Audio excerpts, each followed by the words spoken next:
Hello दोस्तों, कैसे हो आप सब? आशा करता हूँ बहुत ही बढ़िया होंगे और आपकी तैयारी बहुत ही अच्छी चल रही होगी, शानदार चल रही होगी, ज़बरदस्त तरीके से चल रही होगी और चलनी भी चाहिए। कहते हैं ना, आँखों में अरमान लिया, मंज़िल को अपना मान लिया, अब मुश्किल क्या आसान क्या, अब ठान लिया तो ठान लिया।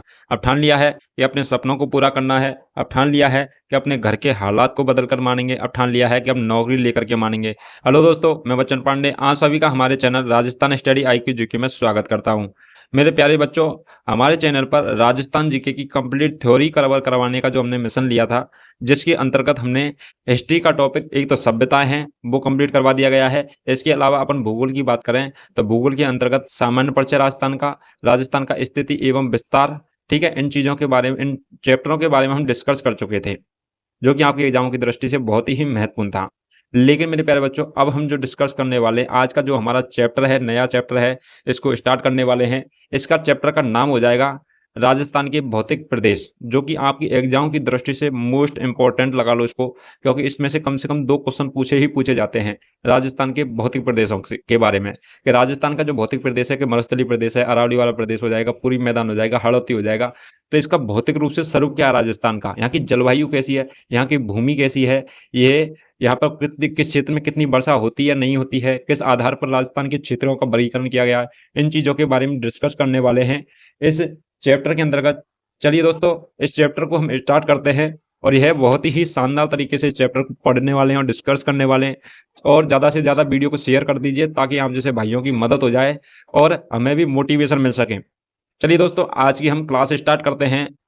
तो आज की हेडिंग हो जाएगी हमारा जो चैप्टर है, और चैप्टर का नाम क्या हो जाएगा अपन के का, तो वो हो जाएगा राजस्थान के भौतिक प्रदेश।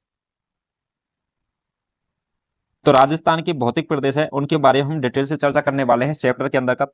इसके अंतर्गत हम पढ़ेंगे कि जो वर्गीकरण किया गया है राजस्थान के भौतिक प्रदेशों का, तो वो वर्गीकरण किन के आधार पर किया गया है और किस किस के द्वारा किस प्रकार से वर्गीकरण किया गया है, उन चीजों के बारे में डिटेल से चर्चा करेंगे। तो अपन देखते हैं, अलग अलग मत दिए गए हैं राजस्थान के भौतिक प्रदेशों के वर्गीकरण के आधार पर। तो अपन सबसे पहले चर्चा करते हैं। तो अपन की पहली हेडिंग हो जाएगी इसके अंतर्गत, राजस्थान के भौतिक प्रदेशों के अंतर्गत, तो वो हो जाएगी राजस्थान के भौतिक प्रदेशों का वर्गीकरण है वो कितने आधारों पर किया गया है और किस प्रकार से किया गया है। तो फर्स्ट नंबर पर अपन लिखेंगे कि राजस्थान के भौतिक प्रदेशों का वर्गीकरण। तो राजस्थान के भौतिक प्रदेशों का वर्गीकरण, तो राजस्थान के भौतिक प्रदेशों का जो वर्गीकरण करते हैं हम, तो किसके आधार पर करते हैं और कितने प्रकार से करते हैं। तो राजस्थान के भौतिक प्रदेशों का जो वर्गीकरण करते हैं हम, तो हम करते हैं 2 प्रकार से। कितने प्रकार से करते हैं वर्गीकरण? 2 प्रकार से किया जाता है राजस्थान के भौतिक प्रदेशों का वर्गीकरण, और 2 प्रकार से किस प्रकार से किया जाता है तो वो देख लेते हैं। ठीक है, तो अपन एक तो करते हैं अपन व्यक्तिगत वर्गीकरण। जो फर्स्ट वर्गीकरण करते हैं अपन, तो फर्स्ट किस आधार पर करते हैं तो वो व्यक्तिगत वर्गीकरण करते हैं। मतलब विभिन्न प्रकार के जो अपन के यहाँ पर भूगोलवेत्ता हुए हैं, भूगोल से संबंधित जो प्रोफेसर और उनके जो मत रहे हैं वो किस प्रकार से रहे हैं, तो वो हो जाएंगे अपन के व्यक्तिगत व्यक्तिगत वर्गीकरण। ठीक है, इसके अलावा अपन सेकंड नाम की जो चर्चा करते हैं, तो सेकंड अपन किस चीज के बारे में चर्चा करेंगे, तो सेकंड अपन का जो हो जाएगा वर्गीकरण वो हो जाएगा सामान्य वर्गीकरण। तो अपन सामान्य रूप से राजस्थान को किसके जलवायु या उच्चावच के आधार पर किस प्रकार से अपन वर्गीकरण करेंगे उसके बारे में चर्चा करेंगे। तो 2 आधारों पर राजस्थान का वर्गीकरण किया जाता है, एक तो व्यक्तिगत वर्गीकरण और दूसरा सामान्य वर्गीकरण। ठीक है, तो व्यक्तिगत वर्गीकरण किया जाता है, तो व्यक्तिगत वर्गीकरण है उसके अंतर्गत 2 प्रोफेसर हुए हैं। तो 2 प्रोफेसर कौन कौन से हैं? प्रोफेसर हो जाएंगे फर्स्ट नंबर पे, तो प्रोफेसर BC मिश्रा। कौन हो जाएंगे? BC मिश्रा। BC मिश्रा ने इसका वर्गीकरण किया है, किसका? भौतिक प्रदेशों का, राजस्थान के का। इसके अलावा राजस्थान के भौतिक प्रदेशों का एक वर्गीकरण किसके द्वारा किया गया था, तो RL के द्वारा किया गया। किसके द्वारा? RL सिंह। अभी इसको आपको बताऊंगा कि BC जो मिश्रा है, इसका जो फुल नाम होगा वो हो जाएगा विनय चंद्र मिश्रा। क्या हो जाएगा? विनय चंद्र मिश्रा ने इसका वर्गीकरण किया है। दूसरा किया है RL सिंह, जिसे बोले अपन रामलोचन सिंह कहते हैं, किसको? RL सिंह को। ठीक है, तो आपको शॉर्ट में भी नाम याद रखना है और इसकी फुल फॉर्म भी याद रखनी है। BC मिश्रा, विनय चंद्र मिश्रा हो जाएगा, RL सिंह मतलब रामलोचन सिंह। ठीक है, इन्होंने अपन के राजस्थान के भौतिक प्रदेशों का क्या किया है? वर्गीकरण किया है। ठीक है, अपन सामान्य वर्गीकरण के आधार पर देखते हैं, तो सामान्य वर्गीकरण के आधार भी 2 है। सामान्य वर्गीकरण, एक तो अपन ने वर्गीकरण किया है उच्चावच के आधार पर। किसके आधार पर? उच्चावच के आधार पर वर्गीकरण किया है, एक अपन ने वर्गीकरण किया है जलवायु के आधार पर। किसके आधार पर? जलवायु के आधार पर। अपन बात करते हैं उच्चावच के आधार पर, तो उच्चावच होता है जैसे कि कहीं पे क्या है, जैसे कि कहीं पे पहाड़ी इलाका है, पहाड़ी इलाका की बात करते हैं राजस्थान के अंदर का, जैसे अरावली है, ठीक है, एक हो जाएगा थार का मरुस्थल, दूसरा है अपन का पूर्वी मैदान, हाड़ौती की पठार का मैदान है। ये इस प्रकार से उच्चावच मतलब ऊंच नीच के आधार पर, जैसे एक तो होता है ऊंचा एरिया जैसे पहाड़ी वाला एरिया, एक नीचा वाला होता है एरिया, इस प्रकार से उच्चावच बोलते हैं इनको, ठीक है। तो उच्चावच के आधार पर वर्गीकरण। जलवायु की बात करें, जैसे पश्चिम मरुस्थल में जलवायु देखें तो अपन की उधर मिलती है शुष्क जलवायु, अर्ध शुष्क जलवायु मिलती है। अपन बात करें अरावली की साइड में, तो अरावली की साइड में मिलती है आर्द्र जलवायु, उपाद्र जलवायु, ठीक है। तो ये जलवायु है, इसके आधार पर भी राजस्थान का वर्गीकरण किया गया है कि किस क्षेत्र की जलवायु कैसी है, ठीक है। तो अपन इन चीजों को अपने रखा है सामान्य वर्गीकरण के अंतर्गत उच्चावच और जलवायु को, ठीक है। और व्यक्तिगत जाने मतलब व्यक्तिगत लोगों ने अपने अपने किस आधार पर वर्गीकरण किया है राजस्थान का, तो वो रखा है व्यक्तिगत वर्गीकरण के अंतर्गत, ठीक है। तो व्यक्तिगत वर्गीकरण के अंतर्गत हम पढ़ने वाले हैं बीसी मिश्रा को और रामलोचन सिंह के मतों को, ठीक है। तो अभी हम हेडिंग डालते हैं फर्स्ट में। फर्स्ट पॉइंट हो जाएगा अपन का कौन सा, तो वो हो जाएगा अपन का बीसी मिश्रा। क्या हो जाएगा? बीसी मिश्रा व्यक्तिगत वर्गीकरण। और व्यक्तिगत वर्गीकरण के अंतर्गत अपन फर्स्ट बात करते हैं, तो फर्स्ट कौन सा हो जाएगा? Professor BC Mishra. Professor BC Mishra का अपन फुल नाम लिखेंगे तो इसका नाम हो जाएगा विनय चंद्र मिश्रा। क्या हो जाएगा? विनय चंद्र मिश्रा। तो विनय चंद्र मिश्रा है, इनके इनके अनुसार अपन के राजस्थान का जो भौतिक प्रदेश है उसको किस प्रकार से अपन ने विभाजित किया है, वर्गीकरण किया है, वो चीजें देखेंगे। तो अपन विनय चंद्र मिश्रा से संबंधित कुछ जानकारी देख लेते हैं। तो विनय चंद्र मिश्रा की एक पुस्तक थी, इन्होंने एक पुस्तक लिखी है जिसका नाम है राजस्थान का भूगोल। क्या हो जाएगा? राजस्थान का भूगोल। तो विनय चंद्र मिश्रा की आपसे पुस्तक पूछ ले तो वो कौन सी हो जाएगी? राजस्थान का भूगोल हो जाएगी। और यह पुस्तक है, यह कब लिखी गई थी? तो ये लिखी गई थी, तो इस पुस्तक को कब लिखा गया था? तो इसे लिखा गया था कब? 1967 ईस्वी में। कब लिखा गया था? 1967 ईस्वी में लिखा गया था। और इसका जो प्रकाशन हुआ था, इस बुक पुस्तक है कौन सी?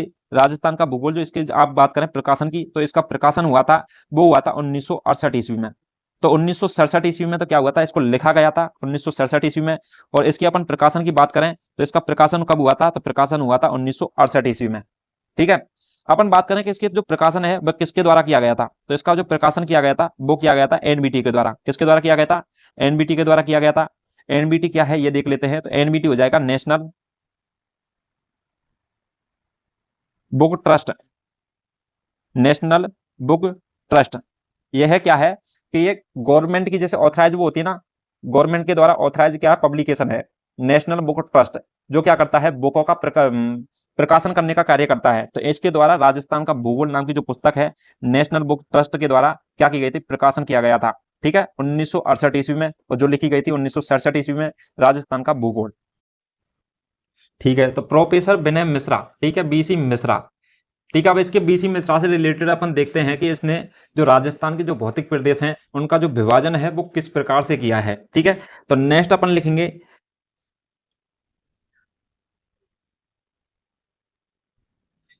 बीसी मिश्रा के द्वारा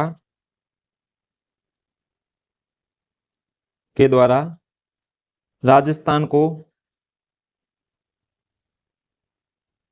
कितने 7 भौतिक प्रदेशों में, ठीक है। तो 7 भौतिक प्रदेशों में इसका क्या किया गया है? विभाजित किया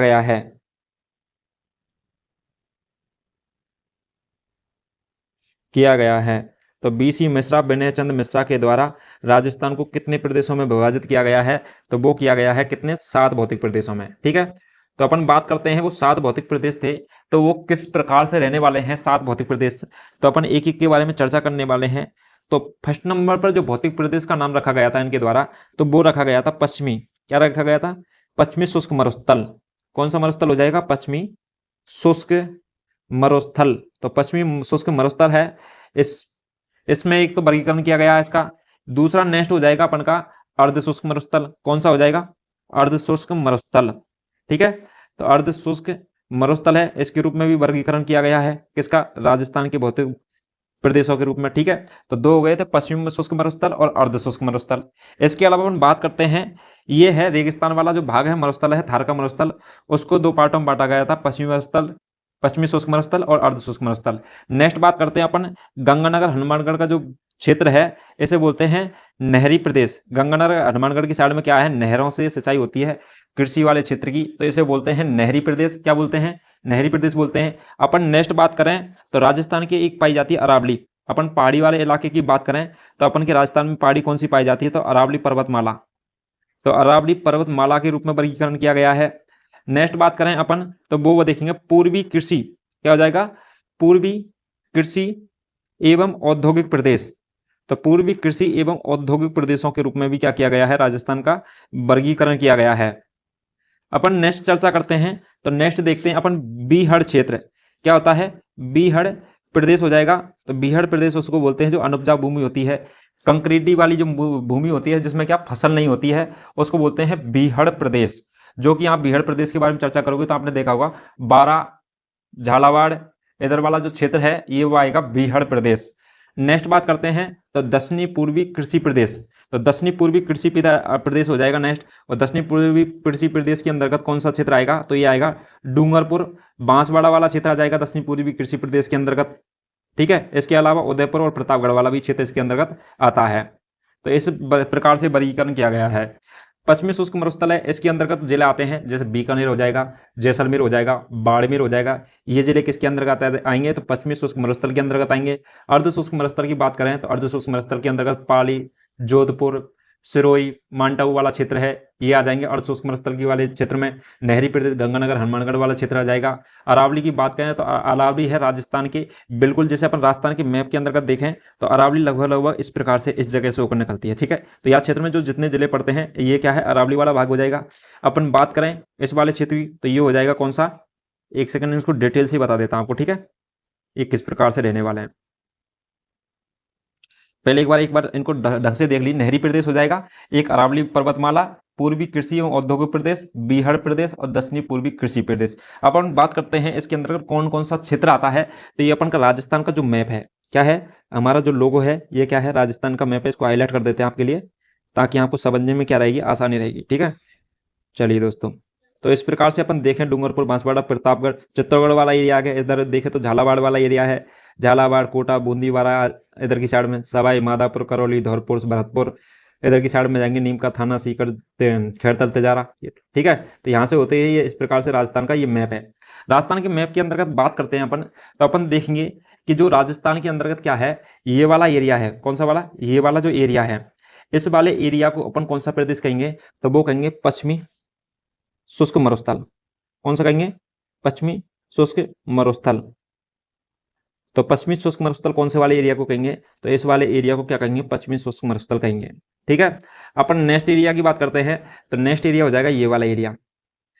तो ये वाला एरिया कौन सा हो जाएगा, तो ये हो जाएगा हनुमानगढ़ और गंगानगर वाला हो जाएगा। और इसको अपन क्या कहते हैं, नहरी प्रदेश कहते हैं। क्या कहते हैं, नहरी प्रदेश कहते हैं।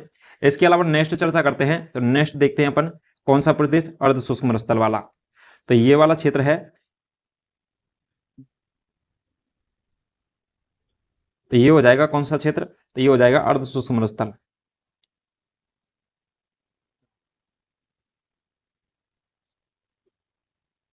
तो अर्ध शुष्क मरुस्थल हो जाएगा ये वाला प्रदेश।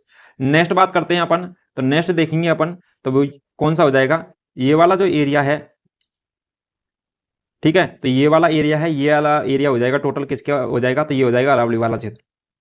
तो अरावली पर्वतमाला है, ये जयपुर, अजमेर, दौसा, ठीक है, डूंगरपुर उदयपुर से साइड में लगती है। तो ये कौन सा क्षेत्र हो जाएगा, अरावली,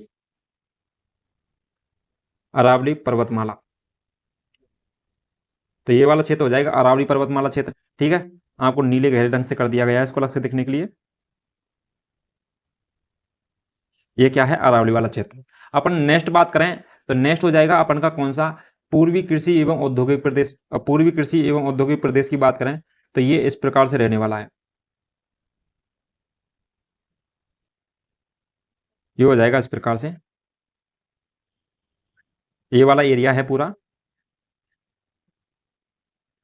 ये कौन सा हो जाएगा, तो ये हो जाएगा पूर्वी कृषि एवं औद्योगिक प्रदेश।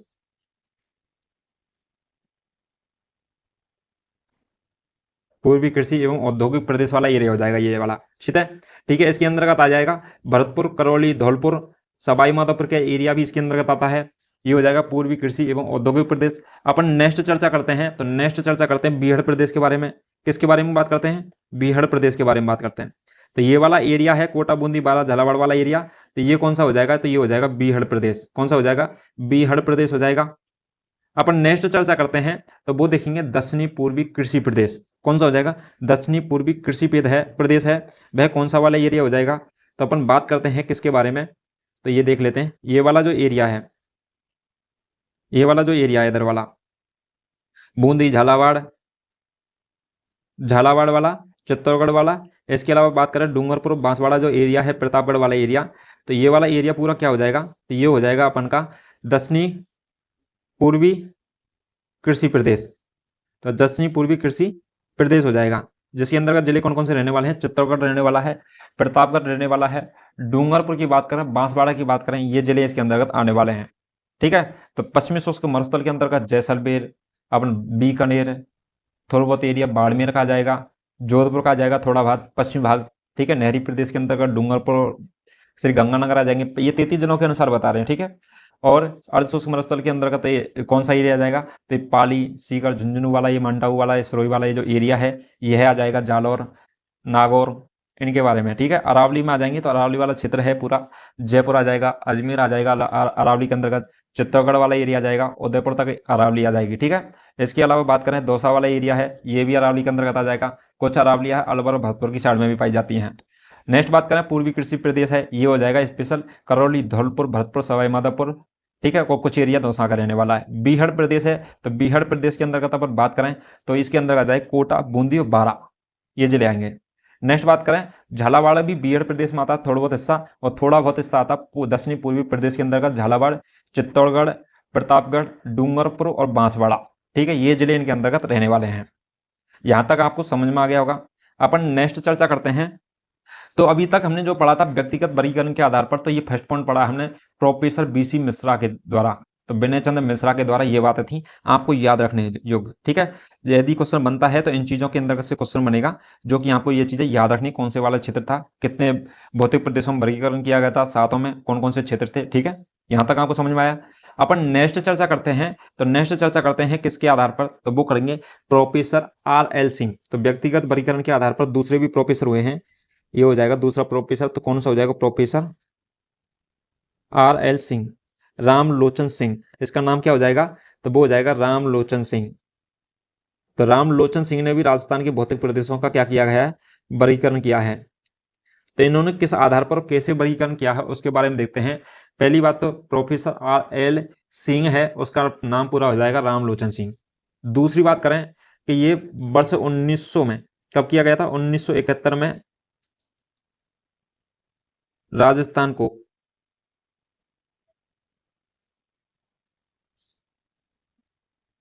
वर्ष 1971 में, एक सेकंड दोबारा लिख देते हैं इसको, वर्ष 1971 में राजस्थान को किस प्रकार से वर्गीकरण किया है इसने राजस्थान को? तो वो किया है 2 वृहद प्रदेश। इसके अलावा बात करें तो 4 उप प्रदेश और 12 लघु प्रदेशों में क्या किया गया है? वर्गीकरण किया गया है। तो राजस्थान का वर्गीकरण उन्होंने किस प्रकार से किया था? तो 2 वृहद प्रदेश और 4 उप प्रदेश और 12 लघु प्रदेशों के रूप में इसका राजस्थान का जो पूरा जो भौतिक प्रदेश है उसका वर्गीकरण किया गया था। 3 आधारों पर किया गया था। वृहद प्रदेशों के आधार पर 2 बनाए गए थे राजस्थान में से, उप प्रदेश बनाए गए थे 4 और लघु प्रदेश बनाए गए थे राजस्थान के अंतर्गत 12। ठीक है। और यह कार्य किसके द्वारा किया गया था? रामलोचन सिंह के द्वारा किया गया था। और कब किया गया था? 1971 में क्या किया गया था? विभाजित किया गया था इसके आधार पर। ठीक है। ये चीज आपको बस इतना ही याद रखना, रामलोचन सिंह के अंतर्गत 1971 में और क्या किया गया था? 2 वृहद, 4 उप और 12 लघु प्रदेशों में विभाजित किया गया था। ठीक है। तो आपको यहां लिख देता हूं विभाजित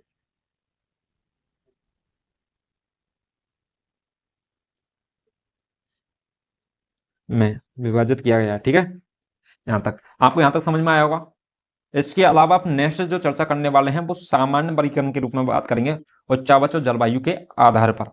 तो व्यक्तिगत वर्गीकरण के आधार पर आपसे क्वेश्चन इन्हीं से बनते हैं और यही है था आपके लिए। यहां से एक आध बार क्वेश्चन पूछा है ठीक है, यहाँ से क्वेश्चन बनने के चांस होते हैं, इसलिए आपको ढंग से पढ़ना है इन चीजों को। नेक्स्ट पॉइंट के बारे में चर्चा करते हैं कि नेक्स्ट कौन सा पॉइंट रहने वाला है, जिसको बोलते हैं सामान्य वर्गीकरण। व्यक्तिगत वर्गीकरण अपन पढ़ चुके हैं, अपन नेक्स्ट चर्चा करते हैं तो वो करते हैं सामान्य वर्गीकरण पर। क्या करते हैं? सामान्य वर्गीकरण।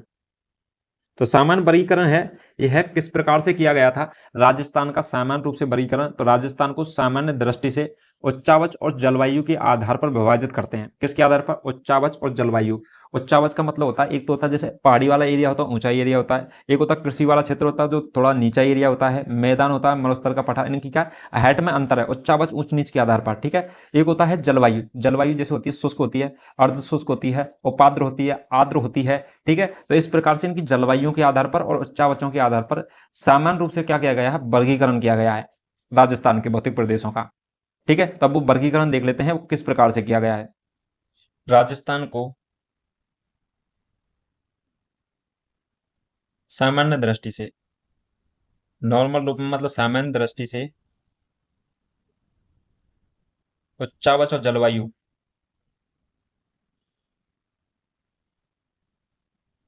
उच्चावच और जलवायु के आधार पर 4 भागों में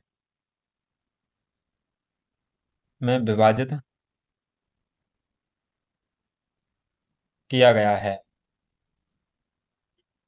तो राजस्थान को सामान्य दृष्टि से, तो राजस्थान के वर्गीकरण की बात करते हैं तो राजस्थान को सामान्य दृष्टि से, तो राजस्थान को सामान्य दृष्टि से उच्चावच एवं जलवायु, उच्चावच एवं जलवायु के आधार पर 4 भागों में विभाजित किया गया है। तो राजस्थान को सामान्य दृष्टि से अपन चर्चा करें तो उच्चावच एवं जलवायु के आधार पर कितने भागों में विभाजित किया गया है? तो वो किया गया है 4 भागों में। कितने भागों में? 4 भागों में विभाजित किया गया है। तो 4 भाग कौन कौन से हैं? तो अपन बात करें 4 भागों की तो एक हो जाएगा पश्चिमी मरुस्थल। क्या हो जाएगा? पश्चिमी मरुस्थल। टर्सरी का पश्चिमी मरुस्थल। नेक्स्ट बात करें अपन अरावली पर्वतमाला। कौन सा हो जाएगा? अरावली पर्वतमाला। अपन नेक्स्ट जो आगे भूगोल पढ़ने वाले हैं चैप्टर के बारे में चर्चा करने वाले हैं स्थिति एवं विस्तार को, तो अपन इन्हीं आधारों के आधार पर वर्गीकरण करने वाले हैं। पश्चिमी मरुस्थल, अरावली पर्वतमाला। एक नेक्स्ट बात करें तो पूर्वी मैदान हो जाएगा। कौन सा हो जाएगा? पूर्वी मैदान हो जाएगा। इसके अलावा नेक्स्ट चर्चा करते हैं पूर्वी मैदान के अलावा तो दक्षिणी पूर्वी पठारी प्रदेश। कौन सा हो जाएगा? दक्षिणी पूर्वी पठारी, या अपन इसे बोल सकते हैं हाड़ौती। क्या हो जाएगा? दक्षिणी पूर्वी पठारी एवं हाड़ौती पठार हो जाएगा। हाड़ौती पठार या दक्षिणी पूर्वी पठारी प्रदेश भी बोल सकते हैं इसको, या फिर हाड़ौती का पठार बोल सकते हैं। तो इस प्रकार से 4 भागों में वर्गीकरण किया गया है। तो पश्चिमी मरुस्थल, अरावली पर्वतमाला, पूर्वी मैदान, दक्षिणी पूर्वी पठारी प्रदेश, दक्षिणी पूर्वी पठारी प्रदेश या फिर हाड़ौती का पठार भी कहते हैं। इन 4 रूपों में वर्गीकरण किया गया राजस्थान को सामान्य रूप से, और इन्हीं के आधार पर हमें पूरे राजस्थान का क्या पढ़ना है?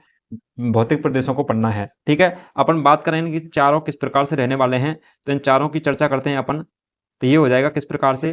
तो अपन जैसे माना कि ये वाला एरिया है, ये अपन की पृथ्वी है। पृथ्वी की बात करें तो ये वाला भाग है, ये कौन सा हो जाएगा? तो ये हो जाएगा अरावली। अरावली बोलते हैं पहाड़ी वाले एरिया को। क्या बोलते हैं? अरावली बोलते हैं पहाड़ी वाले एरिया को। नेक्स्ट बात करें इसकी तो ये हो जाएगा पठार। क्या हो जाएगा? पठार, पठार प्रदेश हो जाएगा। नेक्स्ट बात करें ये हो जाएगा कौन सा? तो ये हो जाएगा पूर्वी मैदान। कौन सा वाला भाग हो जाएगा? मैदान आ जाएगा। ठीक है। समतल एरिया क्या कहलाता है? मैदान कहलाता है। और थोड़ा सा ऊपर खाबड़ रेत पाया जाता है, उसे बोलते हैं अपन क्या? मरुस्थल। क्या बोलते हैं? मरुस्थल। ठीक है। तो अपन बात करें ये होता है पर्वत, और पर्वत वाले भाग जो ऊंचा वाला भाग होता है, उठा वाला भाग होता है पर्वत। पर्वत के अलावा बात करें एक मैदान आएगा। मैदान से जस्ट बात करें जो कृषि भूमि होती है, ठीक है, तो उसे बोलते हैं मैदान। और नेक्स्ट बात करें पर पठार की तो ये क्या हो जाएगा? पठार। इसके अलावा बात करें तो मरुस्थल। इस प्रकार से 4 भागों में इसके भौतिक प्रदेशों को वर्गीकरण किया गया है। अपन राजस्थान के अनुसार बात करें तो ये हो जाएगा पर्वतीय भाग में तो अरावली हो जाएगी। दूसरी बात करें पठार, तो पठार कौन सा हो जाएगा? राजस्थान के अंतर्गत हाड़ौती का पठार। क्या हो जाएगा? हाड़ौती का पठार। अपन नेक्स्ट बात करें मैदान की तो ये हो जाएगा पूर्वी मैदान। कौन सा हो जाएगा? पूर्वी मैदान। नेक्स्ट चर्चा करें मरुस्थल की, तो जलवायु कैसी है? मरुस्थलीय है, तो मरुस्थलीय हो जाएगा इसका नाम है, ठीक है। तो इस प्रकार से जो राजस्थान की भूमि है, कहीं पे पहाड़ियाँ हैं, तो कहीं पे पठार हैं, कहीं पर इसके पूरी मैदान है जहाँ पर कृषि होती है, तो कहीं पर क्या है? मरुस्थल है जहाँ पर रेत पाया जाता है, ठीक है। इस प्रकार से इसका क्या है? वर्गीकरण रहने वाला है राजस्थान के भौतिक प्रदेशों का। सामान्य रूप से वर्गीकरण होगा, इस आधार पर किया जाएगा वो। इसके अलावा अपन नेक्स्ट अपने ये जो चर्चा कर रहे हैं, वो हमने किस आधार पर की है? तो उच्चावच, उच्चावच आधार पर। किसके आधार पर? उच्चावच के आधार पर चर्चा की है। ऊंच नीच होता है ना, ऊंचा ऊंचा नीचे एरिया होता है, उसे बोलते हैं उच्चावच, ठीक है। अपन बात करें जलवायु के आधार पर, किसके आधार पर बात करें? तो वो करते हैं अपन जलवायु के आधार पर। और जलवायु के आधार पर किस प्रकार से हो जाएगा? जलवायु के आधार पर हो जाएगा, इसकी जलवायु कैसी है? शुष्क है, अर्ध शुष्क, आर्द्र, अति आर्द्र और उपाद्र, ठीक है। तो इस प्रकार से भी क्या है? जलवायु के आधार पर अपन वर्गीकरण करते हैं कि यहाँ की जो जलवायु है शुष्क है, आर्द्र है, अति आर्द्र है, उपाद्र है, नमी युक्त है, या किस प्रकार से इसकी जलवायु रहने वाली है। इस प्रकार से अपन भी क्या करते हैं? राजस्थान का वर्गीकरण भी करते हैं, ठीक है। क्योंकि मरुस्थल की जो जलवायु है वह कैसी रहने वाली है? शुष्क जलवायु और शुष्क जलवायु रहने वाली है मरुस्थल की, ठीक है। इसके अलावा अपन बात करें कोस की, अरावली की, अरावली की हो जाएगी कैसी? तो वो हो जाएगी उपाद्र जलवायु। और अपन बात करें किसी किसकी, तो वो करते हैं पूर्वी मैदान की, तो पूर्वी मैदान की जो जलवायु हो है वो हो जाएगी आर्द्र जलवायु। और हाड़ौती की बात करें तो अति आर्द्र जलवायु हो जाएगी, ठीक है। तो अपन इसके जो आधार है, तो उच्चावच के आधार पर भी करते हैं और जलवायु के आधार पर, ठीक है। तो ये दोनों हो जाएंगे। दोनों आधार पर राजस्थान का वर्गीकरण 4 भागों में किया गया है। यहाँ की जो जलवायु है वो 4 पार्टों में डिवाइडेशन है। एक तो हो जाएगा शुष्क अर्ध शुष्क वाला, जो क्या हो जाएगा? मरुस्थल वाला क्षेत्र। दूसरा हो जाएगा उपाद्र अरावली वाला क्षेत्र। नेक्स्ट हो जाएगा आर्द्र, वो हो जाएगा कौन सा? आर्द्र पूर्वी मैदान वाला क्षेत्र। और अति आर्द्र हाड़ौती प्रदेश वाला क्षेत्र, ठीक है। यहाँ के इनके सामने ही लिख देता हूं मैं। अरावली, अरावली कौन सा हो जाएगा? तो अरावली हो जाएगी उपाद्र। क्या हो जाएगा? उपाद्र। दोबारा लिख देता हूं।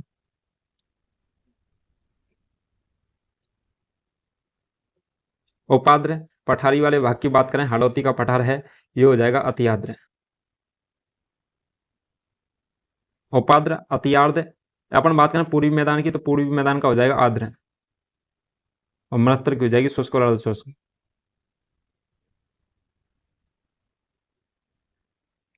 तो इस प्रकार से क्या रहने वाली है इनकी जलवायु, और इसी प्रकार से उच्चावच रहने वाला है, ठीक है। इन्हीं 4 आधारों पर राजस्थान का अपन भौतिक प्रदेशों के बारे में डिटेल से चर्चा करने वाले हैं। किन 3-4 आधार हैं? मरुस्थल क्या है, मरुस्थल के अंदर कौन कौन से जिले आते हैं, किस प्रकार से क्या इनकी विशेषता रहती है, इन चीज़ों को डिटेल से चर्चा करने वाले हैं। इसके अलावा पूरी मैदान, फिर हाड़ौती का पठार, अरावली, सब चीज़ों के बारे में डिटेल से चर्चा करेंगे। आशा करता हूँ यहाँ तक आपको पूरा समझ में आया होगा, बिल्कुल ही, ठीक है। यहाँ तक किसी को कोई समस्या नहीं होगी। आगे अपन चर्चा करते हैं, तो उससे पहले देखते हैं कि अपन ने अभी तक क्या क्या पढ़ लिया है। तो अपन पढ़ चुके हैं, ठीक है, इन चीज़ों के बारे में डिस्कस कर चुके हैं। नेक्स्ट चर्चा करते हैं अपन। अपन राजस्थान के जो भौतिक प्रदेश हैं उनकी क्या देख लेते हैं? सामान्य जानकारी, ठीक है। और यहाँ से क्वेश्चन 99 नहीं 100 to 100% बनता है। तो राजस्थान के भौतिक प्रदेशों की सामान्य जानकारी, ठीक है। तो जानकारी इधर ही लिख देते हैं। तो राजस्थान के भौतिक प्रदेशों की सामान्य जानकारी है, वो किस प्रकार से रहने वाली है। अपन बात करें पहले तो भौतिक प्रदेश हो जाएगा ये वाला एरिया। दूसरी चर्चा करें तो ये हो जाएगा अपन का क्या? क्षेत्रफल वाला एरिया। नेक्स्ट बात करें अपन जनसंख्या, तो ये हो जाएगा जनसंख्या वाला एरिया। नेक्स्ट बात करें अपन जिलों की, तो ये हो जाएगा अपन का जिले वाला एरिया। नेक्स्ट बात करें जलवायु की, तो ये जलवायु एरिया। और अपन बात करें निर्माण कार्य की, तो निर्माण वाला एरिया हो जाएगा। तो अपन का ये हो जाएगा पहला भौतिक प्रदेश। क्या हो जाएगा? भौतिक प्रदेश। कौन कौन से भौतिक प्रदेश हो जाएंगे? अरावली, मरुस्थल, हाड़ौती का पठार, पूर्वी मैदान, ठीक है। अपन बात करें क्षेत्रफल की, तो क्षेत्रफल की बात करें तो वो कितना रहने वाला है। अपन बात करें पॉपुलेशन, पॉपुलेशन की बात करें जनसंख्या की, अपन बात करेंगे जिले की, ठीक है। नेक्स्ट बात करेंगे अपन की मिट्टी की। किसकी बात करेंगे? जिले की। और जिले के बाद में अपन 1 सेकंड रुको, एक खाना और बनाना भूल गए थे, कम पड़ रहा है। जिले, और जिले के बाद में अपन बात करें तो वो कौन सी हो जाएगी अपन का? मिट्टी और जलवायु। मिट्टी और जलवायु, ठीक है। जिले, जिले की अपन बात करें बाद में, तो वो नेक्स्ट कौन सा हो जाएगा, तो वो हो जाएगा अपन का मिट्टी। मिट्टी के अलावा बात करें जलवायु, नेक्स्ट चर्चा करेंगे निर्माण कार्य। इसका निर्माण है कब हुआ था, तो निर्माण कार्य। ठीक है, तो आपको इसी प्रकार से इसकी सारणी बनानी है ताकि याद करने में आसानी रहेगी। चलिए दोस्तों, एक एक पॉइंट के बाद बात करते हैं। तो पहला हो जाएगा मरुस्थल। जो मरुस्थल जो भौतिक प्रदेश है, इस मरुस्थल की बात करें तो मरुस्थल का जो जो एरिया है, क्षेत्रफल, तो उससे पहले अपन एक एक करके सबको लिख लेते हैं। अरावली हो जाएगा। नेक्स्ट बात करें तो पूर्वी मैदान। इसके अलावा नेक्स्ट देखें हाड़ौती पठार, हाड़ौती का पठार। तो अपन इसके सामने इनकी क्या है चीज़ों के बारे में डिटेल से चर्चा करेंगे कि किस चीज़ के बारे में कौन सा आने वाला है। ठीक है, तो अपन बात कर रहे हैं किसकी, मरुस्थल की। तो मरुस्थल है राजस्थान का जो कुल क्षेत्रफल है, उसका मरुस्थल कितना परसेंट है कुल क्षेत्रफल का। तो मरुस्थल का जो क्षेत्रफल है वो हो जाएगा 61.11%। कितना हो जाएगा, 61.11% क्षेत्रफल में क्या है, मरुस्थल। तो राजस्थान के टोटल मरुस्थल में से 2/3 भाग, मतलब तीन, माना कि राजस्थान का क्षेत्रफल टोटल 3 है, तो तीनों में से 2 भाग तो किसके, मरुस्थल के, और 1 भाग क्या है, अन्य है, अरावली, पूर्वी मैदान, हाड़ौती पठार। ठीक है, ये चीज है। तो अपन मरुस्थल का क्षेत्रफल बात करें तो 61.11%, या फिर अपन इसको बोलते हैं 2/3। क्या बोल सकते हैं, 2/3 बोल सकते हैं। अपन नेक्स्ट बात करें जनसंख्या की, तो जनसंख्या करती है 40% निवास। कितनी करती है, मरुस्थल के अंदर का जनसंख्या निवास 40% निवास करती है। अपन बात करें, एक एक करके देखते हैं इनको। ठीक है, तो अपन बात करें क्षेत्रफल की, तो मरुस्थल का क्षेत्रफल कितना हो जाएगा, तो वो 61.11% हो जाएगा। अपन बात करें अरावली का, तो अरावली का जो क्षेत्रफल हो जाएगा वो हो जाएगा 9%। तो राजस्थान के 9% के बराबर होता है अरावली का क्षेत्रफल। पूरी मैदान की बात करें तो पूरी की मैदान को हो जाएगा 23%। कितना हो जाएगा, 23%, 23%। इसके अलावा बात करें हाड़ौती की, तो हाड़ौती का हो जाएगा 6.89%। और अपन की क्या है, यदि पॉइंट के बाद में संख्या यदि कोई 5 से अधिक होती है तो लगभग लगभग अपन उसको क्या मानते हैं, पूरी मान लेते हैं, आगे की संख्या में एक बढ़ा देते हैं। तो लगभग लगभग कितनी होती है, 7% के लगभग होती है। ठीक है, तो मरुस्थल की बात करें तो 61.11, अरावली की बात करें तो 9%, पूर्वी मैदान 23% और हाड़ौती का पठार 6.89 या फिर 7%। ठीक है, अपन बात करें इसके अलावा जनसंख्या की, तो मरुस्थल के अंदर का जो क्षेत्रफल है 61.11%, इसमें जो टोटल है जनसंख्या है तो वो कितना निवास करती है, तो इसके अंदर का जो टोटल जनसंख्या है तो वो निवास करती है कितनी, 40%। कितनी निवास करती है, 40% जनसंख्या निवास करती है। बात करें अरावली की, तो अरावली की एक है 9% क्या है क्षेत्रफल है, तो 1% और बढ़ा देते हैं तो कितना हो जाएगा, 10% क्षेत्रफल, 10% जनसंख्या हो जाएगी। नेक्स्ट बात करें पूर्वी मैदान है, 23% क्या है क्षेत्रफल है, और इसकी जो जनसंख्या की बात करें तो वो हो जाएगा 39%। कितना हो जाएगा, 39%। तो राजस्थान की टोटल जनसंख्या में से जो 39 लोग हैं वो कहाँ रहते हैं, पूर्वी मैदान में रहते हैं। अपन बात करें हाड़ौती के पठार में, तो हाड़ौती के पठार के अंदर के कितने लोग रहते हैं, तो 11% लोग, मतलब 100 लोग हैं माना कि टोटल राजस्थान में, तो 100 लोगों में से 40 लोग तो मरुस्थल में, 10 लोग हो जाएंगे अरावली में, और 39 लोग पूर्वी मैदान में, और हाड़ौती के पठार में हो जाएंगे 11% लोग, 11 लोग। ठीक है, अपन बात करें जिलों की संख्या, तो मरुस्थल के अंतर्गत कितने जिले आते हैं, अरावली के अंतर्गत कितने जिले आते हैं, उन चीजों के बारे में, तो उन चीजों के बारे में देखते हैं कि अपन के जो मरुस्थल है, तो मरुस्थल के अंतर्गत आते हैं 12 जिले। अरावली के पश्चिम में जितना भी क्षेत्र है वो पूरा मरुस्थल कहलाता है, लेकिन अरावली से पश्चिम की साइड में कितने हैं, तो 13 जिले हैं। लेकिन सिरोही के अंतर्गत क्या है, ठंडा स्थान है, वहां पर फसल भी होती है, वहां पर वर्षा भी अधिक मात्रा में होती है, बर्फ भी पड़ती है, इसलिए उसको इसमें से अलग रखा गया है, माउंट आबू सिरोही वाला क्षेत्र। ठीक है, इसलिए मरुस्थल के अंतर्गत टोटल जो जिलों की संख्या हो जाएगी 12। नेक्स्ट बात करें अरावली, तो अरावली के अंतर्गत है 13 जिले। कितने जिले हो जाएंगे, 13 जिले। लेकिन जो मुख्यतः रूप से जो बात करें कि जिनके अंतर्गत अरावली अच्छे रूप में विकसित है, ठीक है, तो वो हैं 7 जिले। तो 7 जिलों के अंदर तो अरावली 20 जिलों के अंतर्गत से प्रवेश करती है, और अच्छी खासी क्या है, पहाड़ियां हैं अरावली की। तो 7 जिले हैं, और टोटल बात करें अरावली की तो 13 जिलों के अंतर्गत क्या करती है, अरावली बिलोंग करती है। नेक्स्ट बात करें पूर्वी मैदान की, तो पूर्वी मैदान के अंतर्गत क्या है, तो वो हो जाएगा कितना, तो वो हो जाएंगे 10 जिले। पूर्वी मैदान में कितने हो जाएंगे, 10 जिले। तो पूर्वी मैदान के अंतर्गत 10 जिले आते हैं। हाड़ौती की बात करें तो हाड़ौती के अंतर्गत कितने आते हैं, 4 आते हैं। कितने आते हैं, 4 आते हैं नॉर्मली। तो अपन बात करें इसके अंतर्गत कुछ जिले और पास के ऐसे हैं जिनके अंतर्गत भी क्या है, हाड़ौती के अवशेष मिलते हैं, मतलब पाई जाती है हाड़ौती का क्षेत्र, और पास के जो कवर करता है वो हो जाएंगे 3 जिले। तो टोटल वैसे अपन जिलों की संख्या बात करें तो 7 जिले आते हैं हाड़ौती के पठार के अंतर्गत।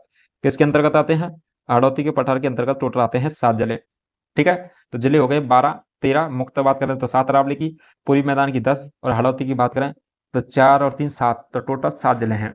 4 जिलों में तो हाड़ौती के पठार है ही है, कौन सा हो जाएगा, बारा, झालावाड़, बूंदी वाला एरिया, ठीक है। और लेकिन और पास के जिलों में भी क्या है, थोड़ा थोड़ा पठार है, इसलिए 7 जिलों में हो जाएगा। नेक्स्ट बात करें यहाँ पर की मिट्टी की बात करें, राजस्थान के अंदर का जो मिट्टी है उसकी बात करें तो इसकी जो मिट्टी है वो किस प्रकार से रहने वाली है। तो मिट्टी की बात करें तो राजस्थान की मरुस्थल की जो मिट्टी है मरुस्थल में, तो वो कैसी हो जाएगी, वो हो जाएगी बलुई। कौन सी हो जाएगी, बलुई, या फिर अपन इसे बोल सकते हैं रेतीली। क्या हो जाएगी, रेतीली। बलुई या जो रेतीली मिट्टी है ये आ जाएगी किसके अंतर्गत, मरुस्थल के अंतर्गत। नेक्स्ट बात करें बनिए, क्या हो जाएगी, बनिए मिट्टी है, ये हो जाएगी किसके अंतर्गत, अरावली के अंतर्गत हो जाएगी। नेक्स्ट बात करें पूरी मैदान, और पूरी मैदान की बात करें तो जलोढ़, तो जलोढ़ मिट्टी है, ये भी किसके अंतर्गत पाई जाती है, पूरी मैदान के अंतर्गत पाई जाती है जलोढ़ मिट्टी, जहाँ पर क्या है गेहूं और सरसों और इनकी खेती अच्छी होती है जलोढ़ मिट्टी के अंतर्गत। अरावली के अंतर्गत बनिया मिट्टी पाई जाती है, और बलुई मिट्टी या रेतीली मिट्टी पाई जाती है मरुस्थल में। हाड़ौती की बात करें तो हाड़ौती के अंतर्गत कैसी मिट्टी पाई जाती है, तो वो पाई जाती है काली, और काली के साथ में इसे दूसरी भी मिट्टी बोलते हैं, वो कौन सी हो जाएगी, कपासी मिट्टी। तो हाड़ौती के अंतर्गत काली या कपासी मिट्टी पाई जाती है, ठीक है। तो इस प्रकार से मरुस्थल में बलुई और रेतीली, अरावली में बनिया, पूर्वी मैदान में जलोढ़, और हाड़ौती पठार में काली कपासिया मिट्टी पाई जाती है। अपन बात करें जलवायु की, तो जलवायु की बात करते हैं यहाँ पर राजस्थान के अंदर का जलवायु। तो जलवायु किस प्रकार से रहने वाली है, तो अपन उसकी चर्चा करें तो मरुस्थल की जो जलवायु है वो किस प्रकार की है, शुष्क। क्या है, गर्म हवा चलती है मरुस्थल के अंतर्गत, तो शुष्क और अर्धशुष्क। यहाँ पे क्या है, बरसात बहुत कम मात्रा में होती है, ना के बराबर होती है, इसलिए जो यहाँ की जो हवाएं हैं वो भी कैसी हैं, गर्म हवाएं होती हैं, और उनको बोलते हैं शुष्क हवाएं, ठीक है। जिसे बोलते हैं झगर बोलते हैं ना अपन नॉर्मल लैंग्वेज अपन के इधर की साइड में, तो शुष्क हैं, ठीक है। नेक्स्ट बात करें तो अपन के जो अरावली वाला क्षेत्र है इसमें क्या है, पेड़ पौधे भी पाए जाते हैं, इसलिए ये जनसंख्या ये पाया जाता है एरिया। उपाद्र जलवायु कैसी है, उपाद्र जलवायु है। पूर्वी मैदान के अंदर का तो अच्छी खासी क्या होती है, बारिश होती है, इसलिए इसकी जो जलवायु है, इसकी जो हवा है होती है इस क्षेत्र की, तो उनमें क्या नमी होती है, इतनी गर्म हवा नहीं होती है, नमी वाला एरिया होता है, जलवायु ठंडा होता है, ठीक है। इसके अलावा बात करें हाड़ौती की, तो अति आर्द्र होता है, क्या होता है, आर्द्र से भी क्या होता है, ज्यादा होता है, ठीक है। तो अति आर्द्र वाला एरिया है, यहाँ पे क्या है, अच्छी खासी बरसात होती है। राजस्थान के अंदर का सर्वाधिक वर्षा वाला एरिया भी झालावाड़ वाला एरिया है, ठीक है। तो यहाँ पर क्या है, अच्छी खासी जलवायु क्या होती है, आर्द्र होती है, नमी युक्त होती है जलवायु यहाँ की, ठीक है। तो ये चीजें रहने वाली हैं।